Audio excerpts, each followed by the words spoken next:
since that's really key to your audience, and I think it's actually a great thing to talk about. Why don't we focus on that, but maybe kind of center it somewhat on the moods side of that? Because I'd certainly be very curious your take on that. And I've watched a couple of your videos, and you linked 3 of Goddard's videos recently, and I watched the second one. It was very short, and frankly, I didn't think it was horribly helpful. He kind of talked about how he was able to get the divorce to happen and all that. I'm like, well, that's wonderful. I guess if you're married, that is an obstacle, a pesky obstacle that you need to remove. But So when it comes to trying to manifest a specific person, I guess a couple questions I would have is, one, is it okay to have a very specific person in mind? I mean, if they're not in your life yet, that a lot of people might be, well, maybe they're not supposed to. So I'd be curious what you think on that. And then 2, I would assume the mood aspect of it, to deal with Goddard's concept of moods, would be more to kind of what would it feel like when you're together already? So like a month or 2 into your relationship, the honeymoon phase is still going hot and heavy. What are those kinds of feelings? And I'd be curious what your take is on that. Yeah, well, look, there's 2 schools of thought with this. There's a lot of people, like Florence Scovel Shinn, who's been dead a long time now. She came from the mindset that you pray for the divine design of a person, and then you allow that person to come. She was not a believer in you can manifest a specific person. Neville Goddard obviously believes in you can manifest a specific person because he actually tested and trialed it, and then he got the result. So some people are really dead against it. It's kind of an area of controversy because some people say you shouldn't force your will upon things. But the thing is, if you want to manifest, say, a car or a job, some people say, I really want to work for this company. I'm really going to focus on that and I'm going to try and get a job there. And the thing is, if you've got a specific person that you know, you are not forcing your will upon it. You are selecting it because, this is going to bring up another thing. I agree. And I don't want to get off where you're at. I like where you're at, but I think you did a video not long ago where you talked about there was like 4 different ways. There's one where the 2 of you are together and you've decided to be together, and there's right? And so I believe in regards to what you're talking about, as far as forcing your will on another one, I don't believe we can. You've always got the power of free will. But what I think you're doing is you're putting that energy out there, and if that individual is in a place to make that choice, am I on the right track? If they're in agreement with that idea and that energy, then they're probably going to start walking down that path and join up with you. Does that sound close? Yeah, for sure. And the thing is, you are here, whatever you want's over here. And if that thing over here is a person, what you're doing is you're creating a line of energy between you and it through focus. And then you bring it in through allowing. So you're not actually because people say, oh, it's manipulative and you're trying to force something that maybe shouldn't happen and all that stuff. So there's a whole bag of different beliefs that people have. I mean, I personally have done it, so I know that it's possible. I also had times where I tried it and it didn't work. And this was when I first started reading Neville, and I still had wiggly legs about manifesting. Right. So, and I'll be honest, even knowing what I knew about Neville, it did take, because we were living in different countries, a lot of focus to collapse space and time between where he was and where I am, and believing that it was possible to do it across that massive amount of physical distance. I agree. And I think, well, one, what's funny is I think a lot of us start to realize is distance is really not real.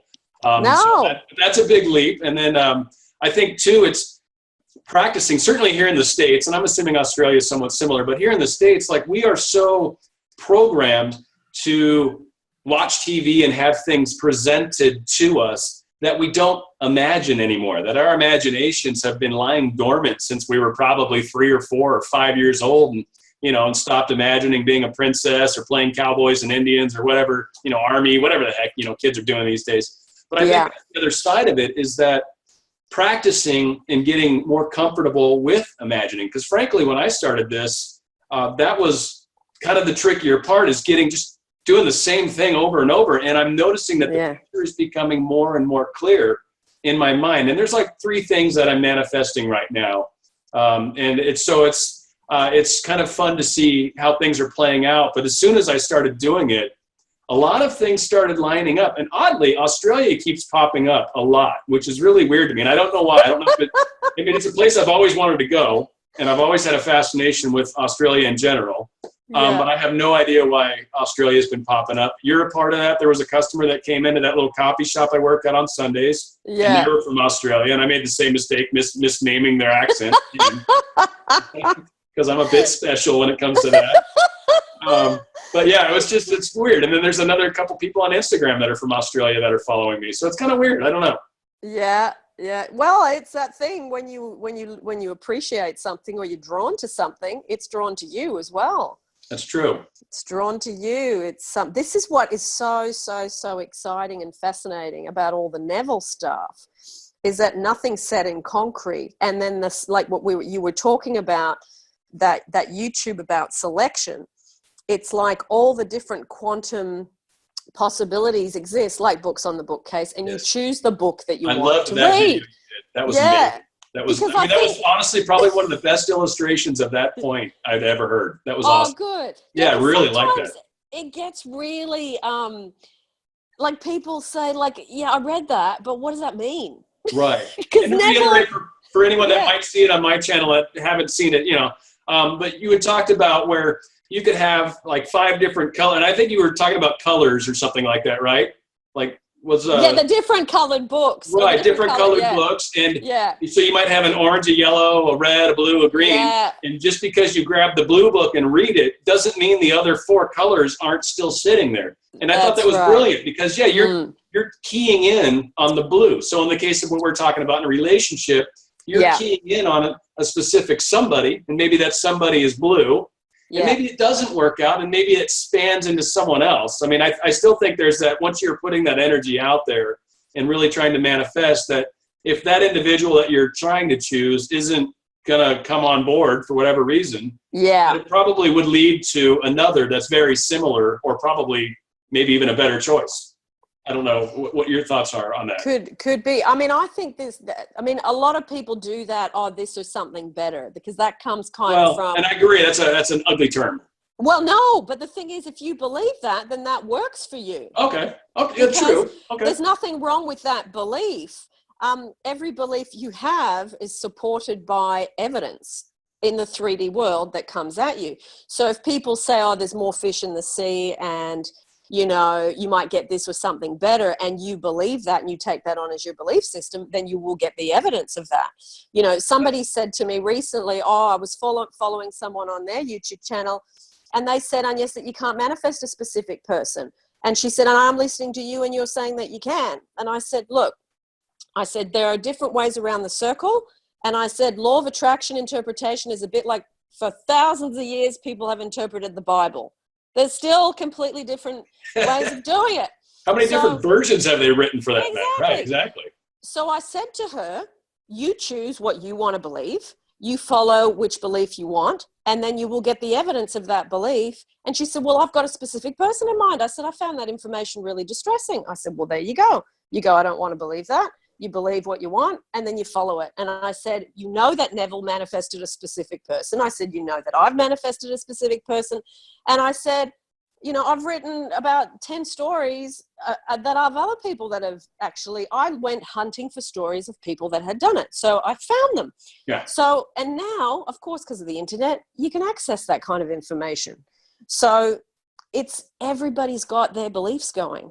So, and I think you're keying in on something super important, which is the belief. And I've talked about it in some of my stuff too.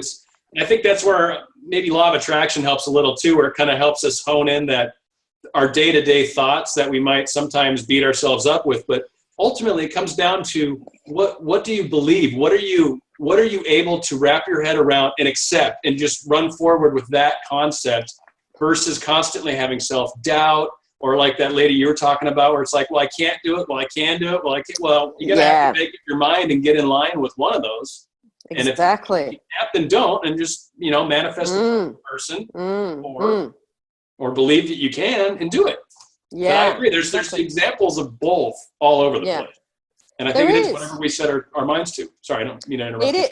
No, that's okay. And also, I get a lot of people from the YouTube channel sending me emails saying, because they're trying to put all this stuff into practice and they're trying to draw their specific person to them without any kind of, going out there and contacting them too much and trying to pull them in. It's like you've got to allow and stop picking the fruit before it's ripe on the tree. So it's like the people that have sent the emails have often gone to psychics because they're looking for reassurance. Right. And then they end up hearing all sorts of stuff that either totally destroys their dream because the psychic said, oh yeah, that person's never going to walk towards you. You may as well give it up. Right. It's like, and then they say to me, now what do I do? And I said, well, number one, note to self, don't go to psychics for reassurance. Number two, to make it easier for you, because I thought I did that too when I was in the 90s or when I was really not understanding that I create stuff. Right. I did the same thing. And then I heard something and then I couldn't eat for 2 months and I couldn't sleep because it was so distressing because it was crushing my dream. Well, it's like they'll talk about the energy that's around you at the moment, and then you're putting a lot of faith in someone that who knows how good or gifted or truly in line. Exactly. And it's like the diagnosis from a doctor when you're trying to work out whether you're going to live or die because you've got some temporary illness, and then you believe the diagnosis and then you die. Or it's like the people that have some sort of a couple symptoms and they go online and try to self-diagnose and they got some crazy life-threatening disease all of a sudden. It's like, what? Exactly. Who told you that? Exactly. That's awesome. I was saying to these people, note to self, don't go to psychics for reassurance. But also, if you have done it and you've bloody well heard something terrible, remember, this is a moment in time. And they've more than likely, if you want to make it to ease your, painful hurt and stuff you've heard, view it as they've read my worst fears and then they've photocopied it back. And that's what they saw was what if this doesn't happen? And then they've read off that energy. So, and again, on that same concept, they're like you said, they're Xeroxing or photocopying exactly where you are right now. But what we're talking about with this Goddard, with law of attraction, with all this stuff is we actually create our realities. It's not happening to us. Yep. Really, that's where even like the moods, when we were talking about that coming into play, like you almost really have to kind of own that. Like I control my life. I manifest my own realities. And then it's like, wow, now how's it going to feel when I finally have this thing that I'm trying to manifest? What will that feel like? What's my mood going to be? What's my energy going to feel like at that point?